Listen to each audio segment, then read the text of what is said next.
Hi guys, કેમ છો? સવારમાં ગુડ મોર્નિંગ. અને આજે નવા વિડીયોની અંદર તમારું સ્વાગત છે.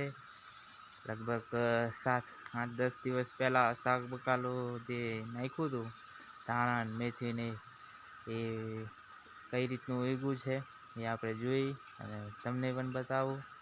આજે સવારમાં જ લગભગ 7-7 વાગ્યા, 7:15ની આજુબાજુ છે. એટલે જોઈ શકો છો તમે. આ મેથી આ રીતે મેથી ઉગી ગઈ છે. એટલે મેથીવાળા ભજીયા ખાવાની જેને ઈચ્છા હોય એ વાડી આવી જાય. સમઢિયાળા 2 નંબર. ને આ મૂળા છે.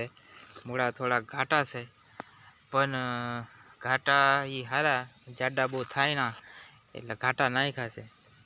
અને આગળ તમને બતાવું, આ છે ધાણા છે. જે ધાણા શું છે, એને વાર લાગે એટલે ઉગતા આવે છે, જોઈ શકો છો. અને આ છે, આ મૂળા ગાજર છે. જો આ જે દેખાય છે એ ગાજર છે. પાડે પાડે મૂળા નાખેલા છે.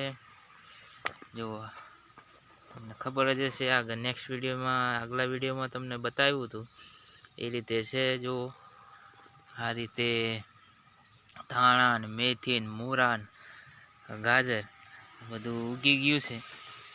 હવે ઓલું ફુલેવર ને કોબી ને હજી વાર લાગે એવું લાગે છે, હજી ઉગ્યું નથી. તમે જોઈ શકો છો. અરે જો એ અહીંયા આગળ નાખ્યું છે, ખર દેખાય છે પણ હજી એ નહીં દેખાતું. આ રીતે શાક બકાલું ઉગી ગયું છે. 7 અઠવાડિયું થશે. અઠવાડિયાની અંદર મેથી ભજીયા ખાય એવી થઈ જશે. એટલે અને ધાણા થઈ જાય એટલે જામો છે. અને ઠંડી હવે બરોબર પડે છે, એટલે થઈ ગયું તૈયાર મેથી ને ધાણા. એટલે ભજીયા બનાવીને ખાશો. અને જેને ખાવું હોય આવી જાજો. અમે તો અઠવાડિયા 10 દિવસ પછી મેથી અને ધાણા ભજીયા બનાવશું અને ખાશું. અને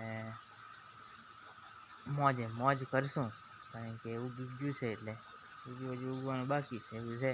એટલે ચાલો, વિડીયોને લાઈક, શેર અને ફોલો કરી દેજો.